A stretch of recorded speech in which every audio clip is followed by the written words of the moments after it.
শেষ? আমার অপূর্ণতা কখনোই ছিল না। আমি যেটা করেছি সেটা করব এটাও আমি জানি না।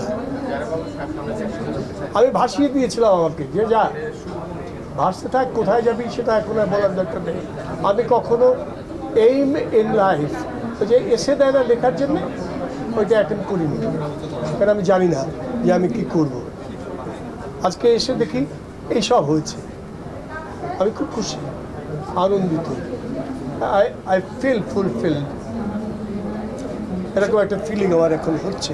সবুজ ভাই, একটু জানতে চাই, এখন আসলে আমরা দেখি বর্তমান সময় প্রায় প্রতিদিনই অ্যাওয়ার্ড শো থাকে, নামে বিভিন্ন ধরনের অ্যাওয়ার্ড দেওয়া হয় এবং এমন মানুষকে পুরস্কার দেওয়া হয় যাদের আসলে কি কাজের জন্য পাচ্ছে সেটি বলার মতো থাকে না।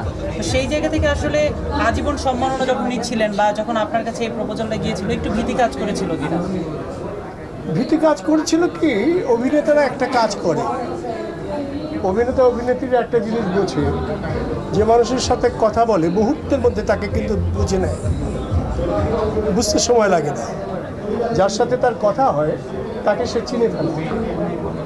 আমি চিনেছি, আমার মনে হয়েছে এটা সত্যি। আমি কিন্তু কোথাও তেমন যাই না, হাজার ডাকাডাকি করলেও আমি যাই না, আমার খুঁজেই পাওয়া যায় না। কিন্তু আমি এবার বলেছি আমি যাব, কারণ আমি জানি, আমার মনে হয়েছে, আমার মন বলেছে এটা সত্য, সত্য বলে আমি এসেছি। সত্য আমাকে আমি নিজেই ধন্যবাদ দিই যে সত্যকে আমি আইডেন্টিফাই করতে পেরেছি, শনাক্ত করতে পেরেছি। সুতরাং সত্য একটা সাংঘাতিক জিনিস।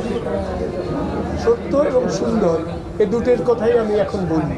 বয়স হয়েছে তো, এখন ওকে অরিজিনাল জায়গাতে কথা বলতে হয়। আমি সত্য এবং সুন্দরকে ভালোবাসি, এবং আমার দেশে যাতে মানুষ এই সত্য সুন্দরের মন্ত্রে দীক্ষিত হয় সেটা আমি চাই। কারণ আমি এতকাল ধরেই 60 বছর তারও বেশি হবে আমি এগুলো করছি, এ পাগলামি। আমি অনেক কিছু করতে পারতাম, আমি কিছুই করিনি। আমি বলছি আমি কিছু করবো না, এইটা করবো, এটা আমার মন লাগে।